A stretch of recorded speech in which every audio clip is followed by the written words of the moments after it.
Magandang tanghali po sa lahat. Lalo na po sa mga kababayan ko at sa mga kapatid. Ngayon po, meron tayong bigyang reaksyon. Itong nakasulat po sa Apokalipsis 12:9. Basahin po natin ito. Nakasulat po Apokalipsis 12:9.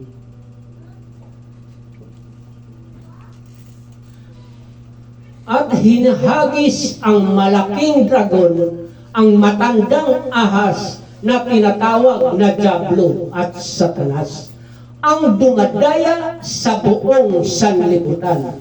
Siya inihagis sa lupa at ang kanyang mga anghel ay inahagis na kasama niya. Dito po, may binanggit po na mayroon siyang dadayain. Ang dadayain niya po buong mundo. Dahil dito po, sa pangyayaring ito, mayroong nagaganap sa langit po na isang digmaan. At itong Diablo na to, natalo sa digmaan. Yun ang dahilan, ihahagis siya sa lupa. Pero noong mahagis na po siya, mayroon pong mangyayari sa buong mundo. Anong mangyayari po? Dayain na niya ang buong mundo. Kung ganun, itong ginawang pagdalaya niya sa buong mundo, nagaganap ba po ito? Nangyayari na ba po ito? O hindi pa? Ito ang isa sa ating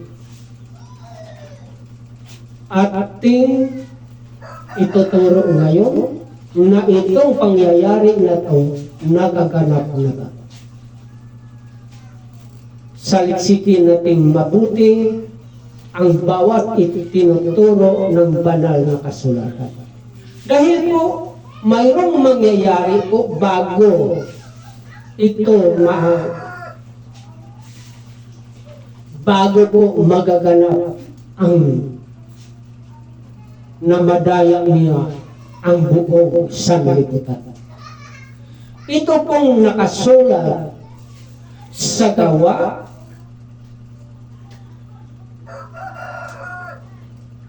20:25 hanggang 30.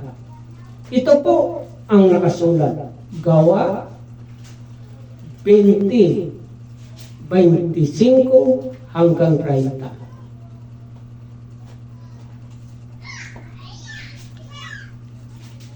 Ito po ang nakasulat sa 25.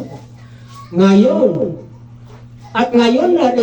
narito, nalalaman ko na kayong lahat na aking nilibot at pinangangaralan ng kaharian ay hindi na ninyo muling makikita pa ang aking mukha.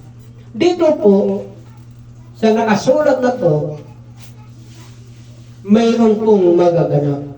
Alam po ni Apostol Pablo na kung siya'y makaalis na, ulihin po siya at patay. Ang sabi niya, hindi na po makikita ang kanyang mukha. Noong nakaalis na po siya, mayroon na pong nagaganap.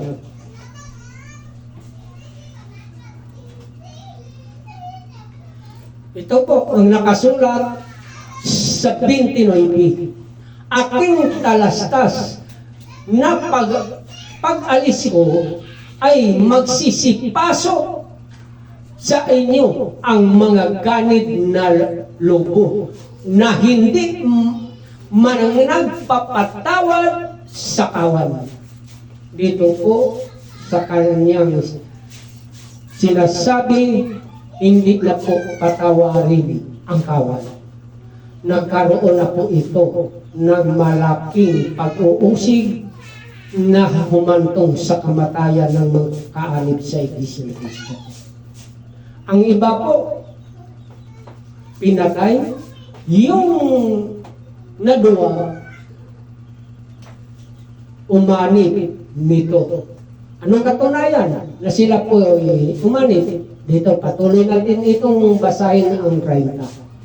At magsisilitawan sa mga kasamahan din ninyo ang mga taong magsasasalita ng mga bagay na masasama upang mga nagdala sa mga alagad sa kanilang hulihan. Dito po, binanggit po dito, yung alagad na tinutukoy dito, yun ang mga Iglesia ni Cristo. Tapos na po, patay na dito ang apostol na si Pablo. Dito po, kung sa iba pang nakasulat sa Biblia, ang iba po mayroong hindi pinatay, hindi nahuli.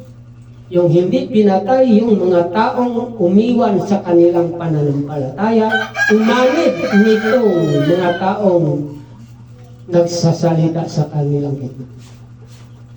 Yung hindi nahuli, nakaabot po sa isang bukid na tinatawag na Patmos.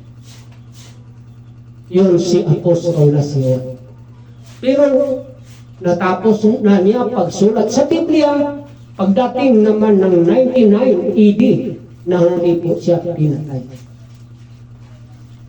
Kung ganon po, wala na pong membro ang Iglesia ni Cristo. Pero mapansin po natin, ang ating Panginoong Jesucristo may pinasulat sa Juan 17:1 hanggang 3. Yung pagtuturo po na iisang tunay na Diyos. Dito po, pagdating sa 99 AD, napatay po, nahuli na po si Apostol Juan at pinatay. Pagdating naman ng 110 AD, sumunod po ang Iglesia Katolika. Hindi na po Iglesia ni Cristo, kundi Iglesia Katolika. Sa Iglesia Katolika po, mayroon pong nagaganap hindi nagkaunawaan, mayroon pong mga ibang kaparian na nanampalataya na itong Jesus na ipinako sa krus ay hindi ito Diyos. Itong nagaganap na malaking hidwaan, nakarating po ito sa Concilio sa Nicea. Itong kaso na to, sa pag-akala nitong Concilio sa Nicea na mahinto na po, ipinag-utos na po nila na ito si Jesucristo na ipinako sa krus ay gawin na pong Diyos. Dito lang po mapansin natin. Dahil po, kung noon pa sa panahong panahon pa ng mga apostol, tinuturo na po na si Kristo Diyos, hindi na dapat ito gawin Diyos. Bakit? Diyos na po siya. Pero wala ang mababasa na itinuturo na siya ay Diyos. Siya pa po ang nagpasulat sa Juan 17:1 hanggang 3 ang tinuturo po niya dahil alam po niya na mayroong magturo ang ituturo siya ang Diyos. Pinatunayan niya na iisa lang ang tunay na Diyos. Hindi niya binanggit na tayo ay iisang tunay na Diyos. Dahil po alam ng ating Panginoon Kristo na siya ay anak ng tao. At ang Diyos hindi ipinanganak ng tao. Kung ganon, itong pagtuturo na mula ng isabatas na noong 325 AD, dito na po nagsimula, nagaganap na naig na po ang Diablo. Pero hindi sa lahat ng panahon, dahil pagdating hanggang July 26, dyan lang po. Dahil po, pag July 27, 1914, may magturo naman ng tunay na Diyos. Dito naman, nagalit namang muli ang Diablo. Kung ganon, yung pagtuturo na Diyos si Kristo, yun lang ho sa Konsilyo sa Nicea noong 325 AD. Pero noong buhay pa ang mga apostol, walang nagturo na si Kristo ay Diyos. Dito po, nanaig na po itong Diablo. Dahil po ito ang isa sa kanyang layunin na madaya po ang tao.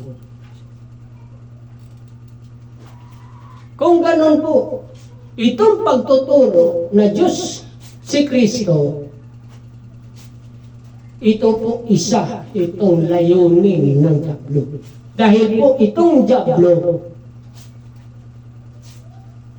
marunong po ito sa Biblia.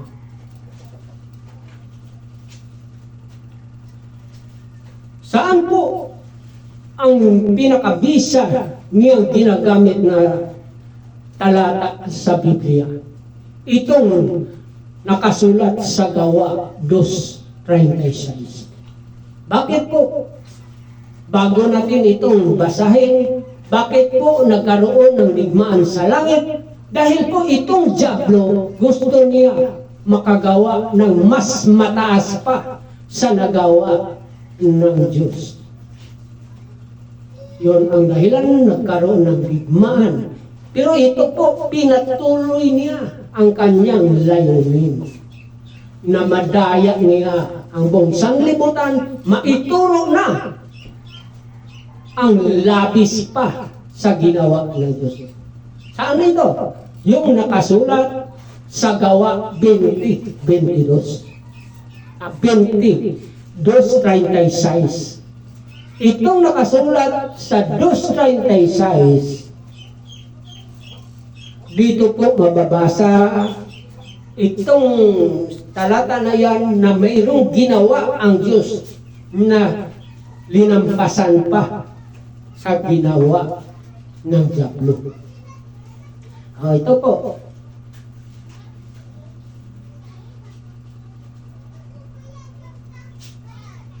Dos 2:36 sa Gawa. Ganito po ang nakasulat. Basahin po natin ito.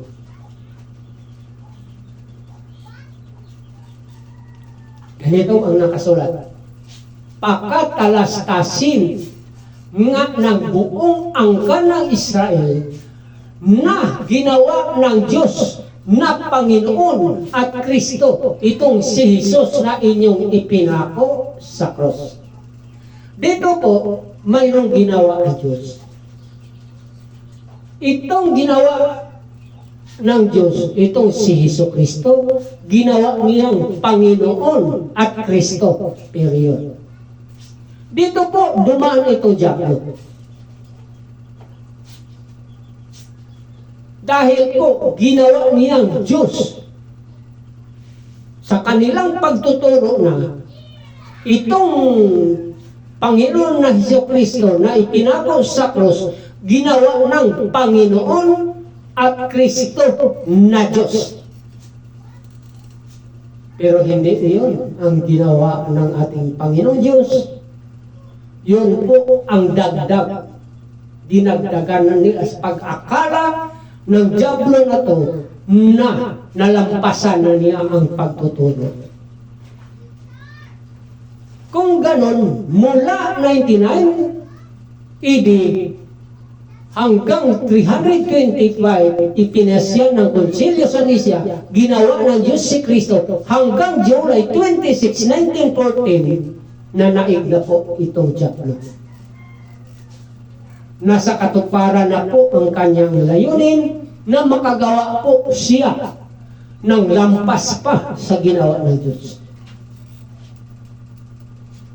Bakit po? Dahil po, marinig mo sa kanilang, lalo na po, mayroon silang gawing paglapit sa Diyos po. Ano ang mabanggit nila? Father Jesus. Kung ganon, naging Diyos na si Kristo. Naging Ama pa. Father Jesus.